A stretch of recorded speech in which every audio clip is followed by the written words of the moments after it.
Red 2 standing by, all 4 lit and in the green. Welcome back to the Z3M3 Randomiser, and I'm not in the dark world as I said I'd be, because I remembered I have things to do in the light world. Quite a bit to do.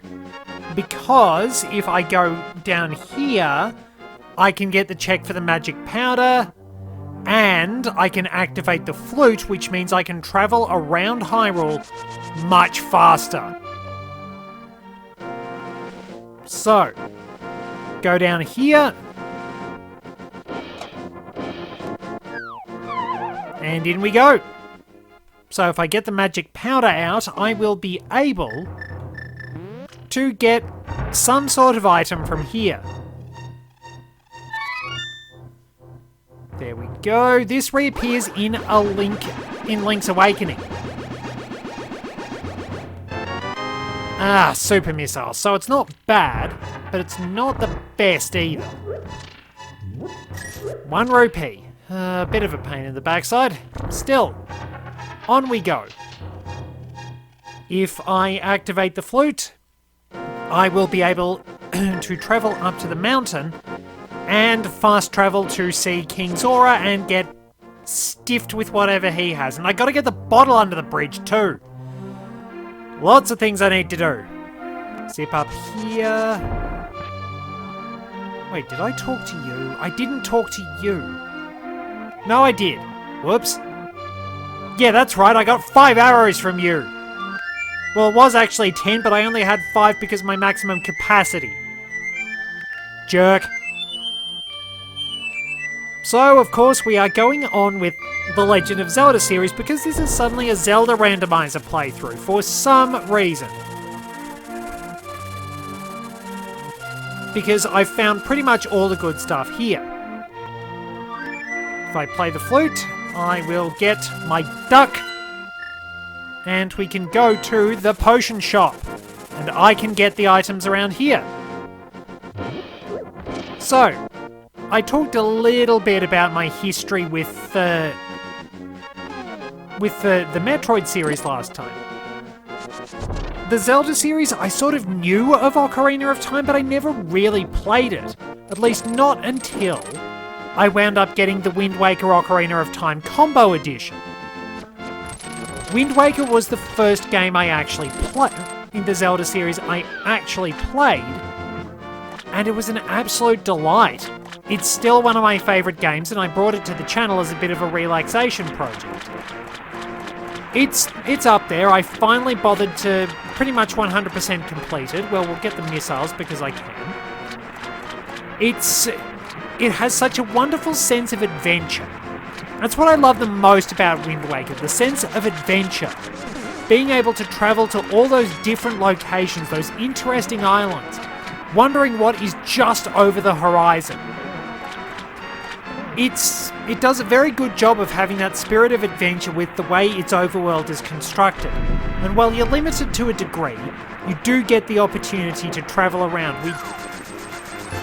$500 for a reserve tank is... It's not great, but it's not the worst. Could be a lot better, could be a lot worse.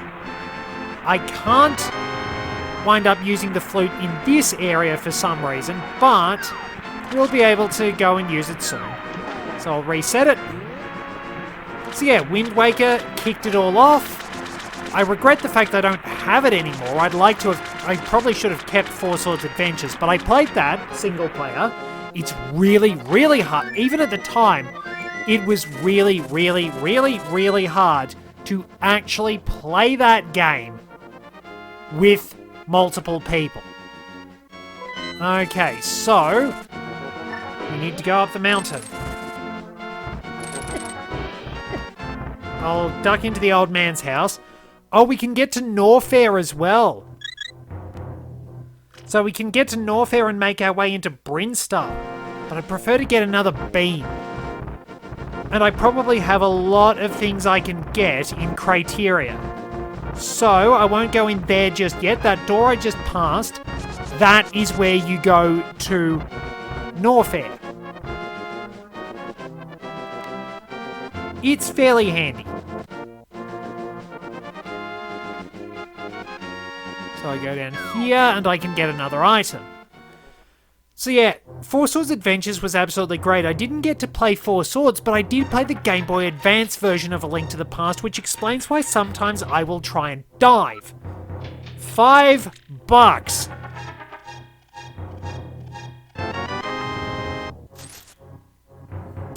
That's a kick in the teeth. At least it wasn't from King Zora. But yeah, basically, I experienced A Link to the Past by borrowing it from a friend, but I didn't get all the GBA content because, well, there was only the one copy around. It's a very good game, though. So that's where my enjoyment of A Link to the Past came from. And sort of then after that, I was picking up as many of the games as I could. I played the first 2 games on Game Boy Advance, and oh boy, the original is tough. Oh no, I can't get to the tower that way. I have to go down this way.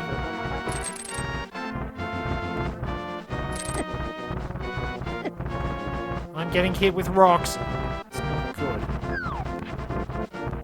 And I jumped off at the wrong spot. Oh well, old man. I'm in need of your best healing. So yeah, Twilight Princess is a good game. It's probably not a favourite, but it does have its great moments. It's got a pretty good soundtrack. I admit I've never been a huge fan of Midna. Like, she's good, but I'm not that big a fan of her as such. Probably one of my favourite bits in the entire game is the Hidden Village, because you get to play out a western. And it's even funnier when you come back as a wolf and do the cat befriending minigame, because you get the spaghetti western music all over again, and it's just great. Okay, so sneak past the enemies. Once again, random movement might be my undoing, but we get into Paradox Cave, and we can get some good items, and I think a bit of healing too. So yeah, it's a pretty solid game. I like the DS titles. Phantom Hourglass is alright. It feels a little bit like a tech demo. Money. A map. Not too good. Yeah, Phantom Hourglass is okay, but I do love Spirit Tracks, probably because I played with train sets as a kid, and I still love Thomas the Tank Engine. Probably the fact that the first 2 seasons were narrated by Ringo Starr might explain why I like the Beatles as well. But yeah, either way, that was really beautiful. The overworld music is lovely. It's still got its flaws. It's not perfect, but it's still a very good game. Skyward Sword, I do like. It did have some really nice moments. I'd probably have to play it again because I did really love some of the dungeons. That was a bit of a fizzer there. There were some really good dungeons along the way. Honestly. I need to go in here, don't I? No, that's not where I go. There is a way up, if I remember correctly. Now, if this was the GBA version, there would actually be a warp point at Turtle Rock, which is only fair. Point blank, I probably shouldn't have missed it. Oh, don't tell me. Is it this one? Please tell me it's this one. Because if it's the one I can't get into that takes me to the upper areas...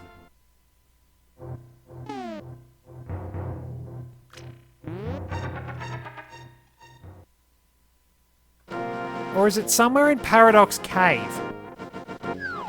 I don't exactly remember how... I can remember how to get up there in the Dark World, especially since a couple of item checks are on the way.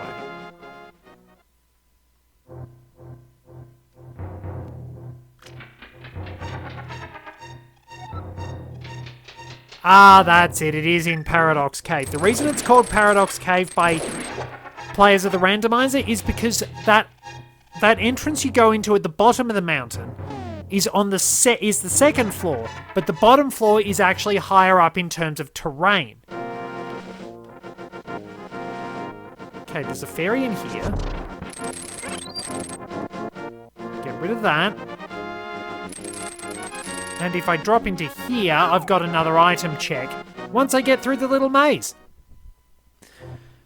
So yeah, it did take a while for me to play some of the older games, but I do love those. I have a great fondness for the Oracle games, and I wish they had got a Link's Awakening style remake. Link's Awakening probably became my favourite Zelda game, especially after the remake. There's just something really neat about it. It's the first one to ever really have more of a character focus. It develops the characters, it helps establish the formula. Oh, a shield at last. It helps establish the formula that A Link to the Past set up. It's got very memorable characters, a really memorable story. It was one of the first ones that really tied everything the series would be together. And it's just something special. I love Wind Waker, that's probably second place. And I do like Ocarina of Time a lot. I'm oddly not as keen on the other Switch games. It's a little weird that the Link's Awakening remake is my favourite game of the Switch Zeldas, and probably one of my favourite games ever. Because it's just got something special about it. Like, it's not to say that the others are bad games. You can't really call them bad games. There's only so much I can do in here. I do, like, how do I put it? I'll admit I had a rocky start with Breath of the Wild, but we got there in the end. I don't mind the game. I do like it, but I don't know if I love it. That's the thing. Oh, the Spazer! Nice, we're gonna have another beam. Worth coming here then. Yeah, it's like, I don't know if I love it, but I do like it. I like that it feels sort of so... Well, it's a little slower paced in some ways. Tears of the Kingdom is sort of... There's a lot more action involved in it. The fights are probably a bit more spectacular. They're trying to do more. So that's the space jump, isn't it? I just got some good stuff. Yeah, there's just something I didn't like about Tears of the Kingdom for some reason. It's like,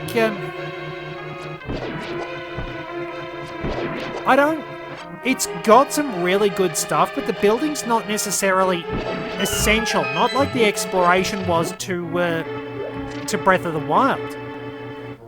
I don't know why, it just doesn't charm me. And this is just my opinion, of course. You don't have to agree with me. In fact, if you don't agree with me, as long as we can be civil about it, I think we're going to be fine. But yeah, it just didn't click for me. I just tend to feel like... And this is probably going to get me a bit of flack, but I feel like Tears of the Kingdom is almost a jumped up... You look at its story, it's kind of a jumped up version of Ocarina of Time. Because you've got the powers of sages with fancy secret relics that possess great power. You've got Ganondorf pretending to be a friend to the king so he can take over and wind up obtaining an ultimate power for himself. You've got Zelda doing time travel shenanigans and undertaking some sort of transformation, although this one's very, very different. And yeah, it's... Oh, the mirror! Yes! Power bombs. Nice. Yeah, I don't know, it just didn't click with me. Which is...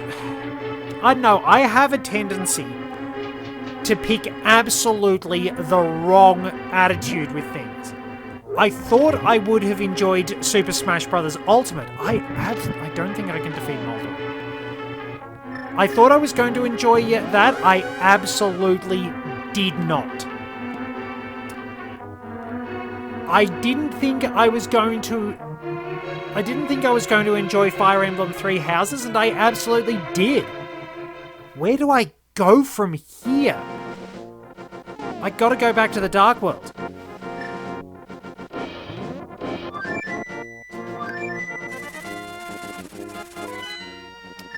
I think I've probably dragged the episode on a little bit. But yeah, just something didn't sit right. Something didn't sit right with Tears of the Kingdom, and, well, it's not a favourite. I do appreciate Breath of the Wild, and I like going back to it every now and then, just to wander. Because that's...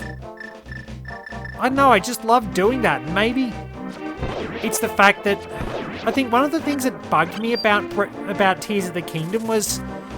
a lot of the time the game disagreed with me when I was trying to do something. Like, whenever I tried to build something, I either wouldn't have all the parts I needed for it, and I'd have to go exploring to find them. It was the only reason I had any interest in going into the sky. Then, if I did actually manage to get the parts, I would wind up getting into a big argument with physics and wondering why on earth I couldn't make what I wanted to do happen. Word of advice, fans are actually really terrible for lift. Don't try it. And if I did actually manage to defy physics and get what I wanted to done, then I simply would not have the battery power. I admit, I didn't realise that all the stuff with Master Koga and the Yiga clan was meant to give you some extra battery power. Because I realised I got told where auto build was, I went after it, and then on realising there was a boss fight, I just noped out of there because I did not have very good defense. I don't know if the game actually told you and I forgot, or it just didn't tell you. But I was really annoyed with the fact that I didn't know where to get my armor upgraded. And it turned out to be locked behind a side quest. A really long one at that. Like I said, I can't blame the game, and I won't, because I don't know if it was gently nudging me in the right direction and I just went in the wrong direction, or if it didn't actually tell me, so I can't definitely say. But it was really annoying that it's like, okay, so I found one of the Great Fairies near Kakariko Village, and it's like, alright, I need a drum. So I saw what looked like a drum nearby. Okay, let's try and get it out of the bloody water. Spent ages trying to pull it out. Couldn't do it. Gave up in disgust, eventually looked it up, and it was a bloody Korok puzzle that you had to pull under the water to pop out the cork. Very annoying. So later on I'm exploring, I'd wandered up to the Akala province, so I was in totally the wrong direction. It's like, I need an Endura carrot. Oh good, I think. Here is a Great Fairy. I will be able to upgrade my armor so that I don't lose half my health or more every time I make a mistake in a fight and an enemy wallops me. It's the stupid horse god, and I nearly strangled him. By the way, if you see these circular cracked walls, charge them down.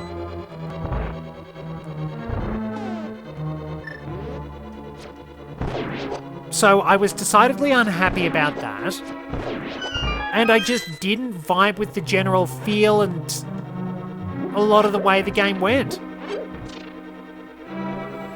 Yes, it's a bit unfortunate, I know, but it just didn't click for me. And it's nothing is going to click for everyone. You will not create a perfect game. I mean, I appreciate what it's trying to do, but I just didn't vibe with it. I honestly just didn't. Bomb upgrade. And that's really the sad story. I just didn't want to keep playing it. I can go back to Breath of the Wild, but Tears of the Kingdom felt like there was a heck of a lot that was the same, and building stuff didn't go well for me, and I just kept getting annoyed with it all. So, I need that. And I need to be able to kill these enemies.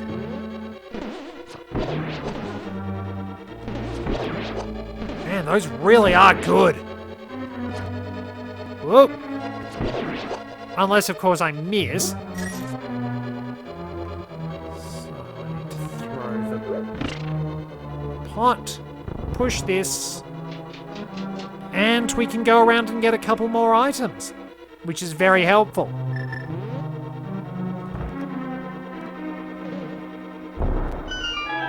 I'll use that one key to get whatever's up here. Because I can't go into the dark room. I've got the hammer, but I can't really kill a lot of enemies. Misery Maya, not bad.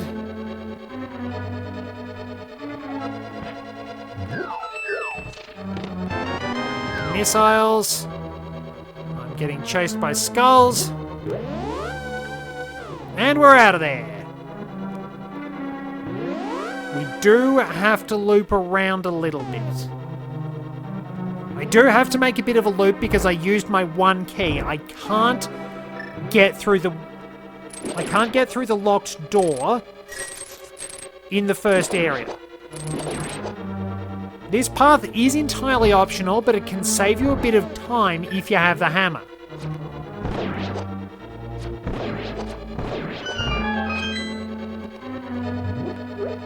Okay, pretty good. Pretty good, all things considered.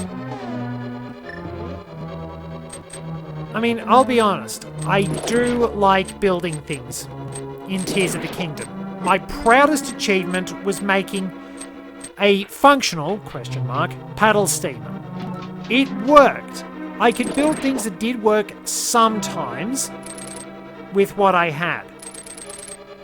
But it was a bit annoying not being able to have physics work how I thought it would work, and just all the chaos and calamity that came out of that. It just... I don't know, I am forever astonished at how people can wind up building satellite super lasers and things like that, and I'm just sitting there with nowhere near enough battery power to even get the most basic devices working. Because that was one of the big problems. It's like, I build something, it lasts for all of 5 seconds, and then the batteries stop working again.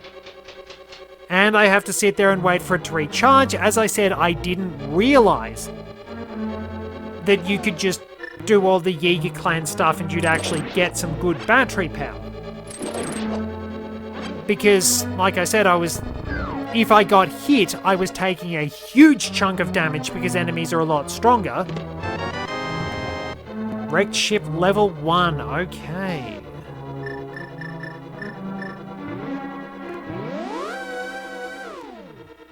I can go and do a check in the, I can do one check in the Swamp Palace, so I'll go and do that. I am really running short on things I can do. Well, I can... No. Well, there is a check south of Kakariko I can get now. So I'll probably go to Kakariko Village and go into the Dark World there. Because then I can go and get that check and loop my way down to get the first chest in Swamp Palace. We're nearly done in here.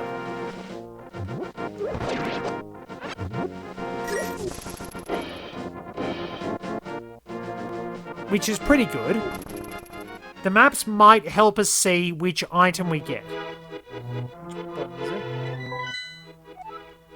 Okay, so Crystal 7 is in the East Palace. Nice. So I am going to have to beat that. Which I can probably... I should be able to do it later.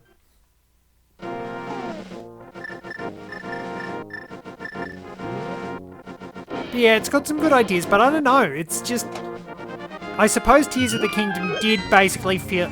It had its great moments, but it did also feel like a revamped version of Ocarina of Time.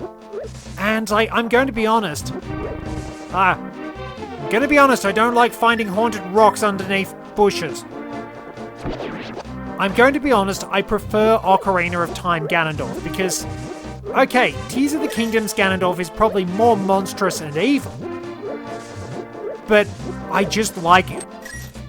I'm a bit of a nostalgia maniac sometimes. I like the Ocarina of Time design because I associate it... Because that's the one I'm probably best associated with apart from Wind Waker Ganondorf. Those two are my favourite Ganondorf designs. Easily. I absolutely love the way they set everything up for Ganondorf in Wind Waker. Because it's very clear that he knows what sort of person he is. He knows that he has done great and terrible things, but he still refuses to let everything go. He can't bring himself to change. He won't change. The opportunity to finally let go of everything is staring him in the face. And that is why he will be the villain, because he simply refuses to change. Refuses to let go of the past despite everything. It doesn't matter how much he tries to moralize about things, how much he is aware of his own mistakes. He will be the villain for as long as he doesn't own up to it. I hate the fact that in Skyward Sword... Oh, this is vanilla. That level of agency was taken away from him with Demiser's curse, because it makes Ganondorf a better villain if you acknowledge that, like, okay, he's aware of this. He's perfectly aware that he has done terrible things. But he's still doing them anyway. He's still choosing to. And that is why he's the ultimate villain of the series. Not because of fate, but because of his own wishes. Because he simply refuses to change. Not because of any curse, but because of who he is. What he truly wants to do.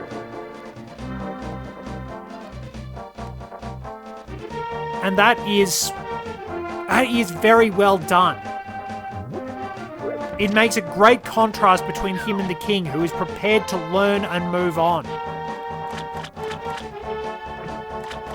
I need to get the bottle under the bridge too. I need to get back into... So we'll get these last two checks and then we can go back to Super Metroid, I think. We'll have a bit to do around criteria.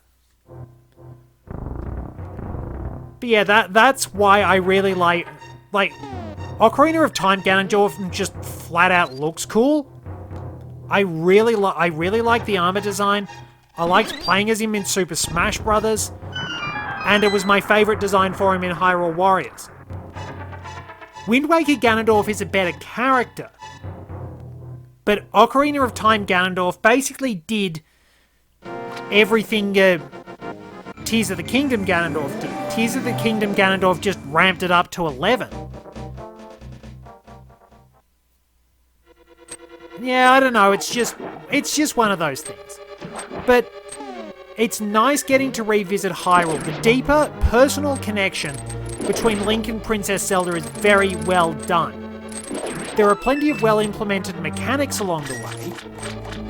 It is nice being able to build things. We got the big key for Skull Woods. Okay, that's handy. I'm lazy. Now,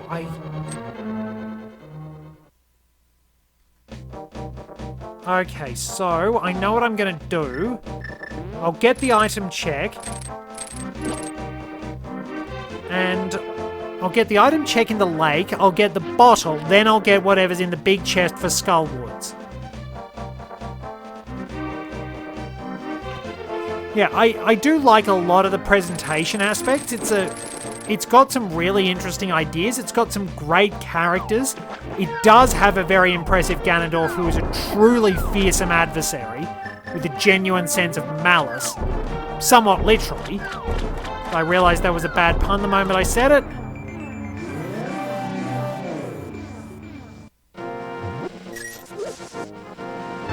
And there is a heck of a lot of cool stuff to explore, even if they can be a bit dull for some people.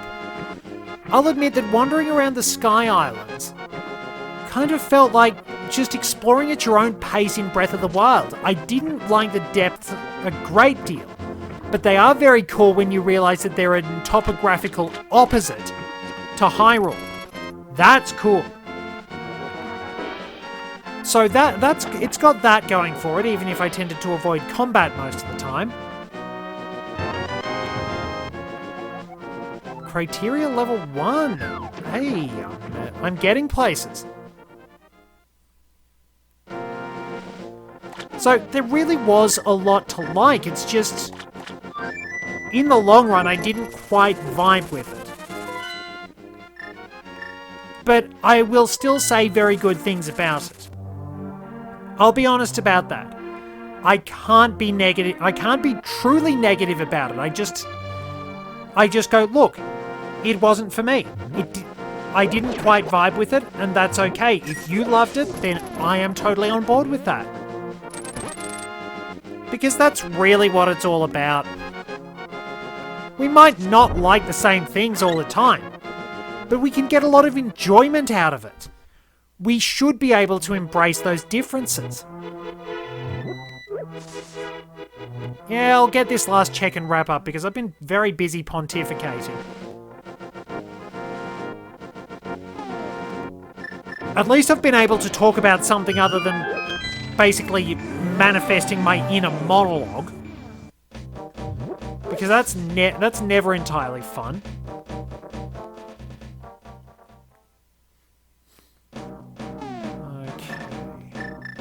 Bow. Nice point blank shot. So I have to go around this way. Those things are fairly tough. Good. Got my bomb back. Man, having the silver arrows just makes up so much for not being able to fight with a blade. So good.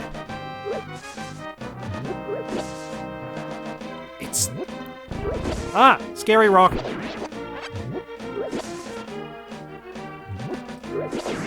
Ah, tongue plant. Is that what they're called? I don't know what they're called. I don't want to find out. So bomb this.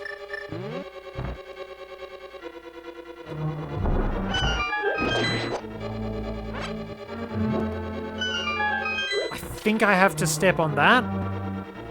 Yeah. Then we pull that, and Moldorms to defeat. Oh, money. Good. Ah, power bombs. Well, speaking of power bombs, it really is time for me to head back and actually start doing... Oh, temptation. Look, there's one more check. There's always one more check. I can get the item on Spectacle Rock.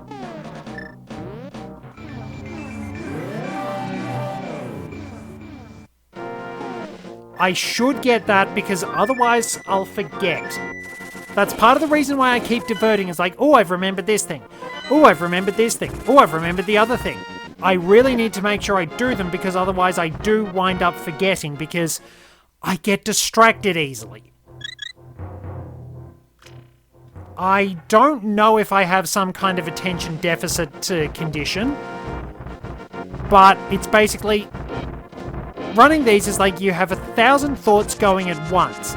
You're trying to calculate absolutely everything you can do. And it just all jumbles together. What is up here? I didn't see. Kind of ironic. Oh, that's right, it was a key.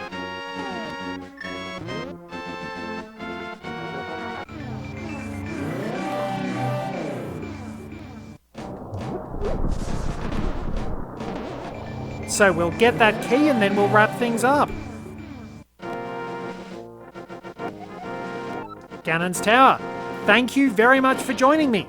Till next time, this is Red 2, returning to base.